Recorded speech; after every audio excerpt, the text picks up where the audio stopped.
Sleeping Beauty. Once upon a time, there was a king and a queen who were very happy with everything in their lives except for one thing. They both wanted to have children, but couldn't even have one child.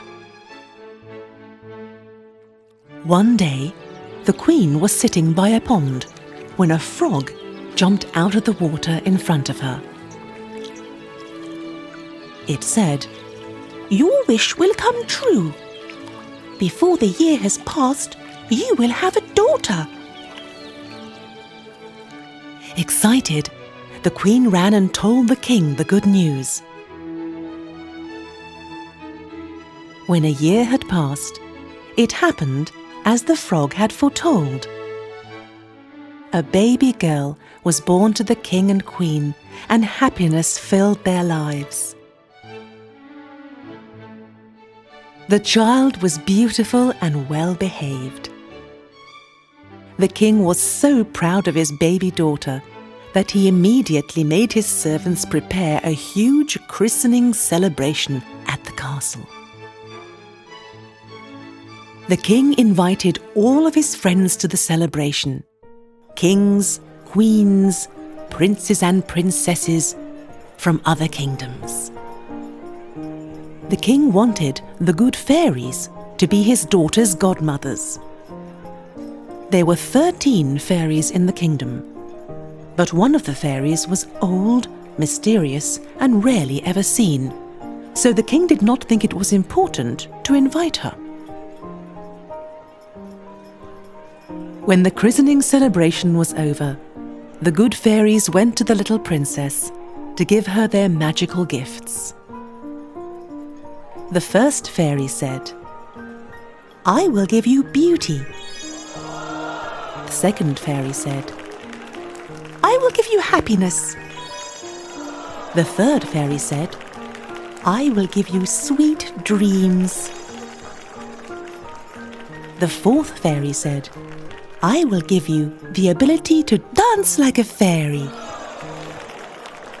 The fifth fairy said, "I will give you the ability to sing like a nightingale."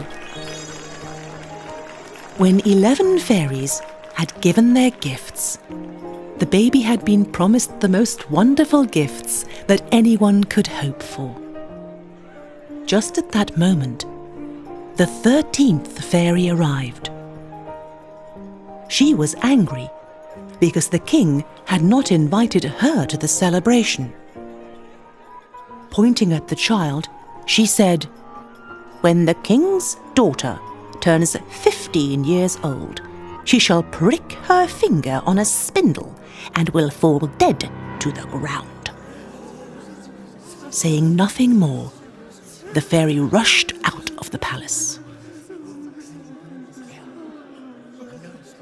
All the guests at the christening celebration were shocked, as were the other fairies. The queen started to cry, and the king did not know how to comfort her. Then, the 12th fairy, who had not yet given her gift, stepped forward. "Do not cry, Your Highness," she said to the queen. "I shall do everything I can to help. I cannot break the spell, but I can make it less harsh. The princess will prick her finger on a spindle," continued the 12th fairy. "But she will not die. Instead, she will sink into a deep sleep that will last 100 years. The king did not want to think that his daughter would sleep for 100 years. So he gave the order that all the spindles in the whole kingdom were to be burned. He sent his messengers to all the cities and towns in the kingdom to make sure that it would be done. The years passed, and the princess became a lovely young girl. She had indeed been blessed with all the good fairies' gifts. She was beautiful and kind. She danced like a fairy and sang like a nightingale. She was such a happy young girl that anyone who was with her also became glad. The king and queen were proud of their daughter. The day the princess turned 15 years old, the king and queen were away from home, and the princess was all alone in the castle. She wandered through the castle, curious to see what was in each and every room. Finally, she came to an old tower. She climbed up the narrow spiraling staircase that led to the top, and there she found a small door. Turning the rusty handle, she opened the door and peered inside. In the small tower room sat an old crone with a spindle in her hand, spinning wool. "Good day, sweet old lady," said the princess. "What are you doing there?" "I'm spinning this wool, my child," answered the old woman. "Oh, how lovely!" exclaimed the princess. "May I also try?" Yet the princess had hardly even touched the spindle when the prediction came true and she pricked her finger. As the princess felt the sting of the spindle, she stumbled back onto a bed and sank into a deep sleep. The old crone also fell asleep in her chair. At the same time, the king and queen had just arrived back at the palace to celebrate their daughter's birthday. They fell asleep in the courtyard where they stood, as did all the servants and all the townsfolk. The horses fell asleep in the stables. The dogs stopped barking and slept. Doves on the roof stopped cooing, and the flies stopped buzzing and fell asleep. The fire that was burning in the stove died out. The roast stopped sizzling. The careless kitchen boy, who the chef was just about to beat, went without punishment because both of them fell asleep where they were. The whole palace became quiet. Nothing moved. The wind calmed down, and not even the leaves on the trees in front of the castle stirred.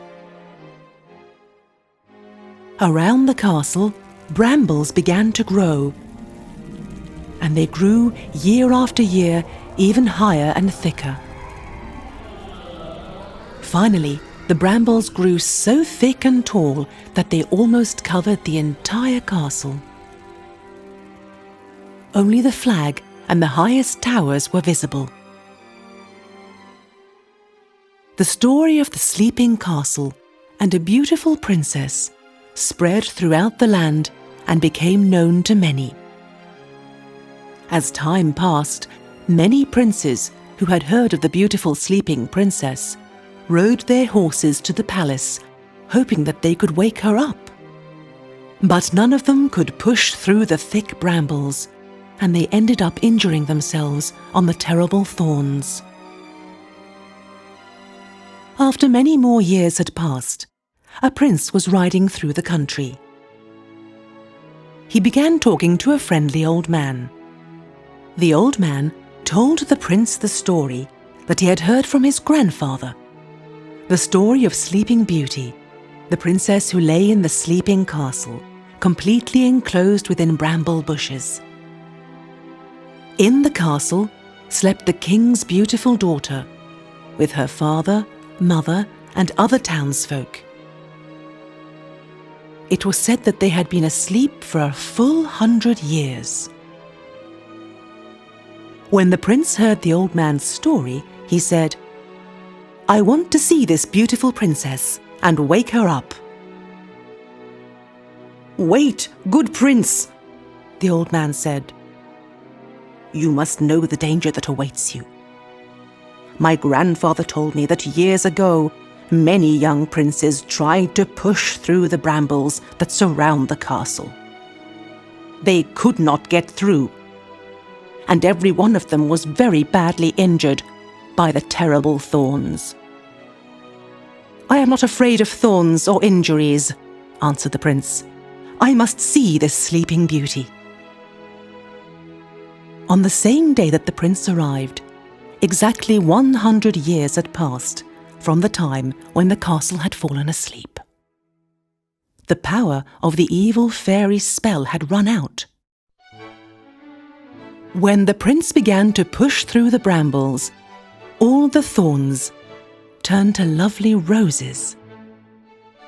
Big, beautiful flowers leant aside to let him pass, closing back again behind him. This way, miraculously, the prince found his way to the castle through the brambles. Finally, he arrived in the castle yard, where the dogs were sleeping. He looked up to the palace roof, where the doves slept with their heads nestled beneath their wings. The prince walked past the stables, where he found the horses standing, fast asleep. Not a breath could be heard in the palace. Next, the prince walked through the kitchen. There he saw the flies on the walls sleeping, the fire in the stove slumbering, and the food half-cooked in the oven.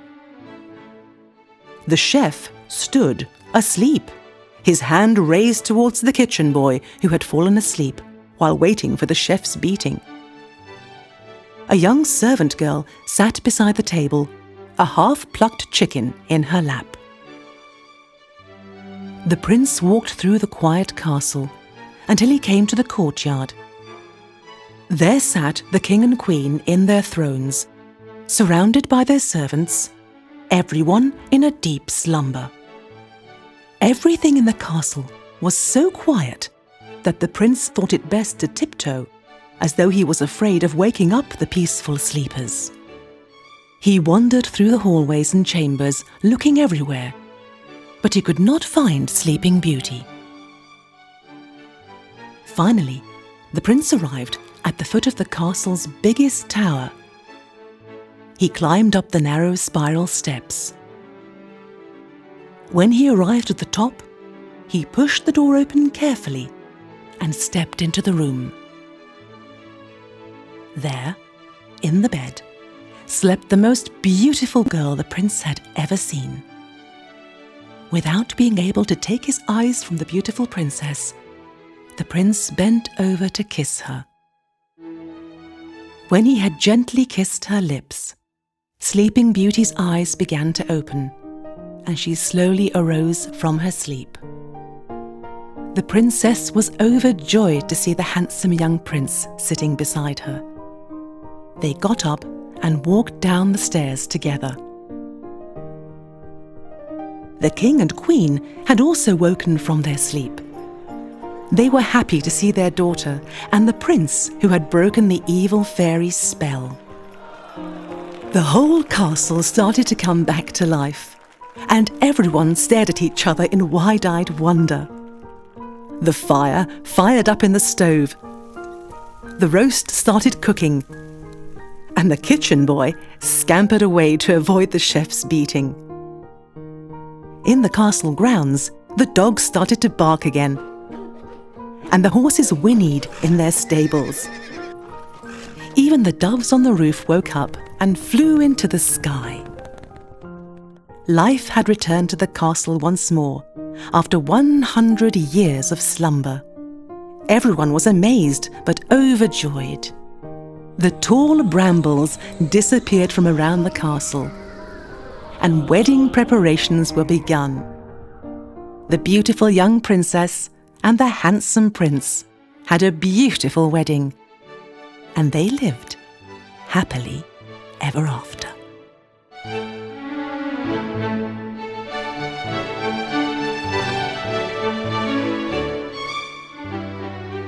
Hybrid media book for kids.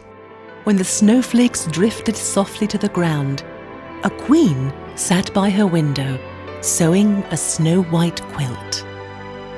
When she looked out of the window, the wintry landscape looked like a beautiful painting framed by the black ebony window frame.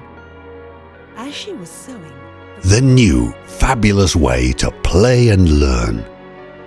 Welcome to the world of Poptori fairy tales. You can read along or just listen and enjoy the pictures.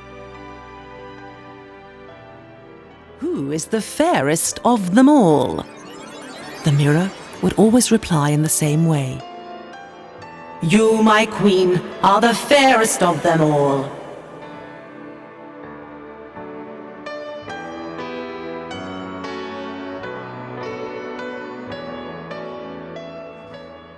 Hybrid media book for kids. Turn the page when you hear this sound.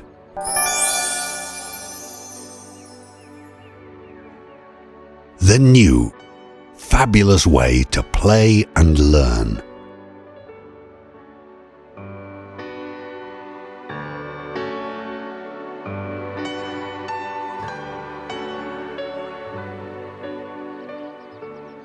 Hybrid media book.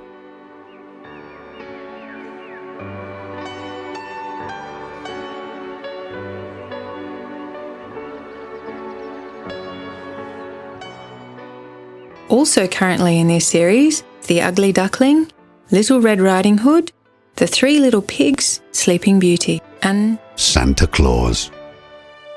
Hybrid media book for kids. The new, fabulous way to play and learn.